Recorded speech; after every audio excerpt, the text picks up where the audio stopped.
ఇప్పుడు latest Trump announce చేశాడు ఇప్పుడే కొద్దిసేపు క్రితం వస్తుంది. Big beautiful deal with India అని చెప్పి అంటున్నాడు. వెరీ సూన్ అవును అదే అంటున్నాడు. అవును అదే జూలై 9వ తారీఖు లోపల జూలై ఉమ్, 9వ తారీఖు లోపల కుదుర్చుకోవాలి, లేకపోతే తోలు తీస్తా తాట ఒలుస్తా అని చెప్పేసి ఉమ్, పవన్ కళ్యాణ్ డైలాగ్స్ చెప్పాడు కదా ప్రపంచ దేశాలన్నిటికీ. ఎందుకంటే ఉమ్. జూలై 9వ తారీఖున 90 రోజులు గడువు పెట్టాడు. 90 రోజుల లోపల మీరు అందరు నా దగ్గరకు వచ్చి కాళ్ళు పట్టుకొని ఏదో ఒక ఒప్పందం చేసుకోండి అని ట్రంప్ గడువు పెట్టాడు. ఇప్పుడు చైనా డీల్ అయిపోయింది అంటున్నాడు. అయిపోయిందండి. చైనా డీల్ అయిపోయిందని చెప్తున్నారు, కానీ అదే. వివరాలన్నీ పూర్తిగా తెలియట్లేదు. నిన్న ఓకే. నిన్న ఫైనల్ గా ఒక మళ్ళా కుదిరిందని చెప్తున్నారు. దాని ప్రకారం కూడా చైనా వస్తువుల మీద వాడు 30% పన్నులు వేస్తాడు, అమెరికా వస్తువుల మీద చైనా వాడు 10% పన్నులు వేస్తాడని చెప్పేసి చెప్తున్నారు. ఇంకా పూర్తి మరి వివరాలన్నీ మనకు తెలియదు. ఇంకో న్యూస్ ఏంటి, చైనా వాళ్ళు ఎందుకు ప్రొడక్ట్స్ మేము ఇవ్వము, భారతదేశానికి ఎగుమతి చేయమని చెప్పి నిర్ణయం తీసుకుంది అని చెప్పి అంటున్నారు. అది కాదు, మొత్తం ఉమ్, ప్రోడక్ట్స్ కాదు, అది వాస్తవం కాదు. ఏమిటి అంటే చైనాకు ఉన్నటువంటి ప్రత్యేకత ఏమిటంటే రేర్ ఎర్త్స్, ఉమ్, అపురూపమైనటువంటి ఖనిజాలు అంటున్నాం కదా. అపురూపమైనటువంటి ఖనిజాలు అంటే ఇవాళ మన ఎలక్ట్రానిక్ కార్లకి లేకపోతే ఇతరత్ర అవసరమైనటువంటి మ్యాగ్నెట్స్ ని తయారు చేయడానికి అవసరమైనటువంటి ఖనిజం ప్రపంచంలో 100 కిలోలు ఉందనుకుంటే ఒక్క చైనాలోనే 70 కిలోలు 80 కిలోల వరకు ఉంది. ఓకే. రెండోది, ఆ మ్యాగ్నెట్లను తయారు చేసేటువంటిది 100 మ్యాగ్నెట్లు ప్రపంచంలో తయారైతే 90 మ్యాగ్నెట్లు చైనాలోనే తయారవుతున్నాయి. ఓకే. అందుకని ఎవడి ప్రయోజనాలు వాడు కాపాడుకోవడానికి మీరు నా మీద పన్నులు వేస్తారా, మీరు ఓకే. చేసేది మీరు చేయండి, నేను చేసేది నేను చేస్తానని చెప్పేసి వాడు మ్యాగ్నెట్లు సరఫరా చేయడం ఆపేశాడు. సో దీంట్లో ఆ ఇంకోటి ఏంటంటే మ్యాగ్నెట్ సార్, ఇప్పుడు ఈ బిగ్ బ్యూటిఫుల్ బిల్లు దీన్ని వ్యతిరేకిస్తూ ఎలన్ మస్క్ ట్రంప్ కి దూరం అయ్యాడు కదా. అక్కడ ఎందుకు ఎలన్ మస్క్ దూరం అయ్యాడు? ఎలన్ మస్క్ దూరం అయింది ఇటువంటి వాటికి కాదు.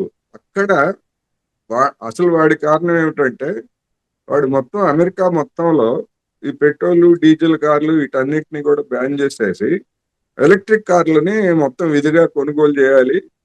అదేవిధంగా ఎలక్ట్రిక్ కార్లకు అవసరమైనటువంటి ఛార్జింగ్ స్టేషన్స్ అన్ని కూడా దేశం అంతటా ఇప్పుడు ఎట్లాగైతే పెట్రోల్ బంకులు ఎక్కడ పడితే అక్కడ అందుబాటులో ఎలా ఉన్నాయో ఛార్జింగ్ స్టేషన్స్ కూడా అలాగే పెట్టాలని చెప్పేసి వాడు ఎన్నికలకు ముందు ట్రంప్ కి ప్రతిపాదించాడు.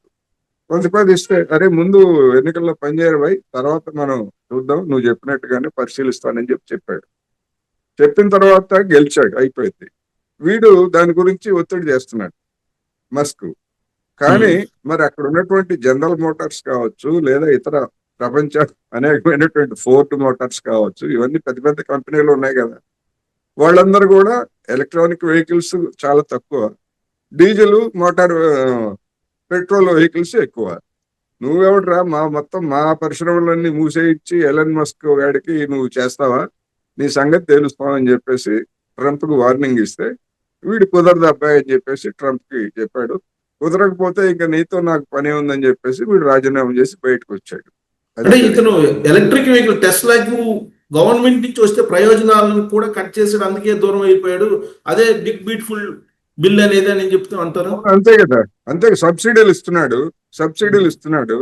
ఎలక్ట్రిక్ వెహికల్స్ సబ్సిడీలు ఇస్తే ఎంతకాలం ఇస్తారు, మొత్తం శాశ్వతంగా ఇస్తారా, మా వెహికల్స్ సంగతి ఏమిటని చెప్పేసి మరి మిగతా వాళ్ళు అడుగుతారు కదా, పెట్రోల్ డీజిల్ వెహికల్స్ వాళ్ళు. అందుకని ఆ ఉమ్, విధమైనటువంటి కోతలు అనివార్యంగా పెట్టాల్సి వచ్చింది. పెట్టకపోయేట్లయితే లోటు బడ్జెట్ పెరిగిపోద్ది అమెరికాకి. ఉమ్. లోటు బడ్జెట్ పెరిగిపోయేట్లయితే మొత్తం అమెరికా వ్యవస్థ కుప్పకూలిపోతుంది. అందుకని అనివార్యమై ట్రంప్ కట్ చేశాడు. నువ్వు కట్ చేసిన తర్వాత ఇంకా నీతో నాకు పని ఏంటి అని చెప్పేసి ఎలన్ మస్క్ బయటకు వచ్చాడు. బయటకు వచ్చిన తర్వాత ఆయన ఏం కామెంట్ చేశారంటే అమెరికా దివాళా తీయబోతుంది అతి సమీపంలోనే, అతి త్వరలోనే అని చెప్పి ఆయన కామెంట్ చేశారు. అలాంటి పరిస్థితులు ఉన్నాయా? ఉన్నాయని చెప్తున్నారు. ఎందుకు అంటే అమెరికాకి లోటు అనేటువంటిది విపరీతంగా పెరిగిపోయింది. ఆ లోటును తగ్గించుకునేటువంటి ఒక విధానంలో భాగంగానే ప్రపంచ దేశాల్లో ఉన్నటువంటి దిగుమతి చేసుకునే వస్తువుల మీద పన్ను వేసి అక్కడ స్థానికంగా పరిశ్రమల్ని వాణిజ్యాలని వృద్ధి చేసి దాన్ని భర్తీ చేసుకోవాలనేటువంటిది ఒక ఆలోచన. అయితే అనేక మంది చెప్తున్నది ఏంటంటే ఇప్పటికిప్పుడు అమెరికాలో వినియోగ వస్తువులు తయారు చేసుకోవాలంటే ఇప్పటికిప్పుడు ప్రారంభించి పరిశ్రమలు పెట్టినా కానీ కనీసం 10 నుంచి 15 సంవత్సరాలు పడుతుంది ఆ పరిశ్రమలు అవసరమైన స్థాయిలో ఉత్పత్తి చేసేటువంటి పరిశ్రమలు. దానికి అవసరమైనటువంటి పెట్టుబడులు ఎవడిస్తాడు నీకు అని చెప్పేసి ప్రశ్నిస్తున్నారు వాళ్ళు. అంటే అమెరికాలో ఇప్పుడు ఏమిటంటే వాడు మన నాప్కిన్స్, షూస్, చెప్పులు మొత్తం 100% చైనా నుంచి లేకపోతే వియత్నాం నుంచో లేకపోతే భారత్ నుంచి తెచ్చుకోవాల్సిందే తప్ప అక్కడ ప్రొడక్షన్ ఆపేశారు. ఎందుకంటే దానివల్ల వాడికి పెద్ద లాభాలు లేవు. మరి ఏమి ఉత్పత్తి చేస్తున్నారు అంటే బాగా లాభాలు వచ్చేటువంటి విమానాలు, లేకపోతే హైటెక్ ప్రోడక్ట్స్, ఆయుధాలు, వీటన్నిటితోటి లాభాలు వస్తున్నాయి కనుక చేశారు. కానీ చైనా వాడు ఆ మొత్తం మార్కెట్ని ఆక్రమించిన తర్వాత వాడికి అప్పుడు 30 ఏళ్ల తర్వాత అర్థమైంది వాడు చేసినటువంటి అమెరికా వాళ్ళు చేసినటువంటి పొరపాటు ఏమిటనేది. అందువల్ల ఆ సంక్షోభాన్ని తప్పించుకోవడం కోసం ఇప్పుడు ట్రంప్ పడుతున్నటువంటి పాటు ట్రంప్ అయితే ప్రయత్నం చేస్తున్నాడు. అలెన్ మాస్క్ కేవలం ట్రంప్ మీద ఉన్నటువంటి కోపంతో ఉద్వేగంగా చేసినటువంటి కామెంటా అది, లేదంటే నిజంగానే అమెరికా దివాలా తీసే పరిస్థితులు మీకు కనిపిస్తున్నాయా? మీ విశ్లేషణ అంటే మీ అబ్జర్వేషన్ బట్టి. అప్పు విపరీతంగా పెరిగిపోయింది. గతంలో 2008లో సంక్షోభం వచ్చింది కదా, ఏది రుణాలు విపరీతంగా పెరిగిపోయి గృహ రుణాలు ఇటువంటివన్నీ. ఇప్పుడు అక్కడ అమెరికాలో ఎడ్యుకేషన్ లోన్స్ అనేటువంటిది భారీ ఎత్తున ఇచ్చారు. ఎందుకంటే మనలాగా కాదు, అక్కడ ఎవడన్నా చదువుకోవాలంటే లోన్ తీసుకుంటే తప్ప చదువుకోవడానికి లేదు, హైయర్ ఎడ్యుకేషన్. అవి అదే విధంగా ఇతరత్రా కూడా మొత్తం అన్ని కూడా అప్పులు అనేటువంటివి విపరీతంగా పెరిగిపోయింది అమెరికాకి. ఎవరి దగ్గర తీసుకుంటున్నాడు అమెరికా వాడు అప్పులు? ఎవరి దగ్గర తీసుకుంటున్నాడు? జపాన్ వాడి దగ్గర తీసుకుంటున్నాడు, చైనా వాడి దగ్గర తీసుకుంటున్నాడు. ఎందుకని? ఈ 30-40 సంవత్సరాల్లో వాణిజ్య మిగులు ప్రతి సంవత్సరం $200 బిలియన్, $300 బిలియన్ అటు జపాన్కి లేకపోతే చైనా దగ్గర డాలర్లన్నీ అక్కడ చేరిపోయినాయి. ఆ చేరిపోయినటువంటి డాలర్లను వాళ్ళు ఏం చేసుకుంటారు? అందుకని మళ్ళీ అమెరికాకి అప్పిస్తున్నారు. అది జరుగుతూ ఉంది. ఇప్పుడు అంతర్జాతీయంగా డీ డాలరైజేషన్ అనేది కూడా బాగా వేగంగా జరుగుతుంది. దాంతో అమెరికా డాలర్ కుప్పగోలిపోతుంది అని అంటారు. నిజమేనా? అది నమ్మొచ్చా? గతంలో మనకి స్వాతంత్రం రాకముందు లేదా రెండో ప్రపంచ యుద్ధానికి ముందు ప్రపంచంలో కరెన్సీగా ఏది ఉన్నది? బ్రిటిష్ పౌండ్ ఉంది. ఆ బ్రిటిష్ పౌండ్ ఎందుకని అంతర్ధానం అయిపోయి డాలర్ ఎందుకు వచ్చింది అంటే ఆ బ్రిటిష్ వాడికి ఉన్నటువంటి వలసలన్నీ పోయినాయి. ప్రపంచాన్ని దోపిడీ చేయడానికి అవసరమైన వీలైనటువంటి మార్కెట్లన్నీ వాడు కోల్పోయాడు. మాజీ జమీందారు లాగా మిగిలిపోయాడు వాడు. అందుకని మాజీ జమీందారు ఆస్తులను అమ్ముకొని తింటాం తప్ప వాడికి అదనంగా వచ్చేది ఏమి ఉండదు కదా. ఆ విధంగా ఉన్నటువంటి పౌండ్ని వెనక్కి నెట్టేసి అమెరికన్ డాలర్ని ముందుకు తీసుకొచ్చారు. ఇప్పుడు చైనా అనేటువంటిది అమెరికాకి ఒక పెద్ద సవాల్ ఆర్థిక స్థాయిలో. మరికొన్ని సంవత్సరాల్లో ఆర్థికంగా అమెరికాని మించిపోయేటువంటి స్థితిలో ఉంది. అదేవిధంగా చిన్న చిన్న ఆర్థిక వ్యవస్థలు అయినప్పటికీ భారత్ కానీ లేదా ఇట్లాంటి అనేక ఆర్థిక వ్యవస్థలు కూడా సవాలు విసురుతున్నాయి. ఇటువంటి నేపథ్యంలో నీ డాలర్ పెత్తనం ఏమిటి, నీ పెత్తనం ఏమిటి? మేము ప్రత్యామ్నాయ కరెన్సీని మేము ఏర్పాటు చేసుకుంటాము అనేటువంటిది ఇప్పుడు చెప్తున్నాయి. దాన్ని డీడాలరైజేషన్ అంటున్నారు. నిజానికి డీడాలరైజేషన్ అనేటువంటిది చైనానో లేకపోతే భారత్, బ్రిక్స్ కంట్రీస్ కాదు ప్రారంభించింది, ఐరోపానే ప్రారంభించింది. ఐరోపా సమాఖ్య ఆయా దేశాల్లో ఉన్నటువంటి కరెన్సీలన్నింటినీ కొనసాగిస్తూనే యూరో కరెన్సీని ముందుకు తీసుకొచ్చింది కదా. యూరో, ఫ్రాన్స్ లో ఫ్రాంకు లేకపోతే బ్రిటన్ లో పౌండ్ ఇవన్నీ ఉంటాయి, కానీ యూరో కరెన్సీని ముందుకు తీసుకొచ్చింది. ఎందుకు తీసుకొచ్చింది? డాలర్ని దెబ్బతీయాలి, డాలర్ పెత్తనం మా మీద సాగడానికి వీల్లేదని యూరో కరెన్సీని తీసుకొచ్చింది. ఆ మేరకు ఐరోపా వరకు అది సక్సెస్ అయింది. అంటే వాళ్ళు అంతర్గతంగా ఐరోపా దేశాల్లో, ఆ ఐరోపా సమైక్య దేశాల మధ్య లావాదేవీల్లో యూరోని వాళ్ళు తీసుకుంటారు లేదా యూరోని మళ్ళీ చేసుకుంటారు, డాలర్తో పని లేదు. కానీ ఇతర దేశాలతో లావాదేవీల విషయానికి వచ్చేసరికి మళ్ళీ వాళ్ళకి కూడా డాలర్ కావాలి. ఇప్పుడు అదే విధంగా డీడాలరైజేషన్ బ్రిక్స్ దేశాలు, చైనా, బ్రిటను, రష్యా, అదేవిధంగా బ్రెజిల్, సౌత్ ఆఫ్రికా, ఇవి బ్రిక్స్ దేశాలు. మరికొన్ని దేశాలు కూడా వాటిని కూడా కలుపుకొని దాన్ని విస్తరించి ఉన్నటువంటిది ఏది ఈ దేశాల్లో ఇవాళ ప్రధానమైనటువంటి ఉన్నది చైనా యువాన్. అందువల్ల చైనా యువాన్ ని ప్రత్యామ్నాయంగా తీసుకొస్తారా, లేకపోయేట్లయితే ఈ దేశాలన్నీ కలిపి యూరో మాదిరి ఒక కరెన్సీని, ఏదైనా ఉమ్మడి కరెన్సీని తీసుకొస్తారా అనేటువంటిది ఇప్పటికి ఇంకా మనం చెప్పలేము. కానీ అంతర్జాతీయ లావాదేవీల్లో క్రమక్రమంగా వీటి వాటా పెరుగుతూ ఉంది, డాలర్ వాటా తగ్గుతూ ఉంది. అది 10 ఏళ్ళు పడుతుందా, 15 ఏళ్ళు పడుతుందా, ఎన్నేళ్ళు పడుతుందని మనం చెప్పలేం. కానీ రాబోయే ముప్పుని అమెరికా ఎప్పుడో గుర్తించింది, అందుకని ప్రపంచాన్ని బెదిరిస్తా ఉంది. సో ఇప్పుడు డాలర్ డీడాలరైజేషన్ జరుగుతుంది వేగంగా. సరే, 10 సంవత్సరాలు పడుతుందా, 15 సంవత్సరాలు పడుతుందా, అది పక్కన పెడితే మొత్తానికి డీడాలరైజేషన్ జరుగుతుంది. ఇలాంటి పరిస్థితుల్లో గోల్డ్ పడిపోయే అవకాశం ఉందా కంప్లీట్ గా ధర? గోల్డ్ అంటే ఇప్పుడు డాలర్ విలువ అనేటువంటిది ప్రధానంగా ఉంది. డాలర్ విలువకి ఒక హామీ లేదు, ఎప్పుడు పడిపోతుందో లేదో తెలియదు, అంతర్జాతీయ కరెన్సీగా ఉంది. అందుకని ప్రతి వాళ్ళు ఉన్నంతలో, తర్వాత ఏమొస్తుందో ఏమిటో మనం తర్వాత చూసుకోవచ్చు, ఉన్నంతలో బంగారాన్ని కొని నిల్వ చేసుకుంటే అది ఏ కరెన్సీ వచ్చినా బంగారానికి ఉండేటువంటి విలువ బంగారానికి ఉంటుంది కనుక అనేక దేశాలు, భారతదేశంతో సహా అనేక దేశాలు బంగారాన్ని కొని నిల్వలు చేసుకుంటున్నాయి. విదేశీ మార్క ద్రవ్యంలో మన దగ్గర ఉందని చెప్తున్నటువంటి విదేశీ మార్క ద్రవ్యంలో బంగారు నిల్వలు కూడా కలిపి ఉంటాయి. ప్రతి దేశానికి అలాగే ఉంటాయి. అందుకని ఎప్పుడు డాలర్ పడిపోతుందో, విలువ పడిపోతుందో, లేదా ఎప్పుడు కూలిపోతుందో తెలియదు. అటువంటిప్పుడు మరి పరిస్థితి ఏమిటి అని చూసుకున్నప్పుడు ముందు జాగ్రత్త చర్యగా ఇప్పుడు మన గ్రామాల్లో, మన రైతు కుటుంబాల్లో కావచ్చు, లేదా మొత్తం సాధారణ కుటుంబాల్లో కావచ్చు, ముసలాళ్ళకి అభద్రత వచ్చినప్పుడు ఆడవాళ్ళు కావచ్చు, మగవాళ్ళు కావచ్చు, ఆడవాళ్ళు ప్రధానంగా ఆడవాళ్ళు బంగారం కొనుక్కుంటారు. ఎందుకని? చివరి దశలో ఆ బంగారాన్ని చూసి, లేకపోతే ఆ బంగారం ఇస్తేనో కొడుకులో కూతుళ్ళో ఎవరో ఒకళ్ళు చూస్తారు.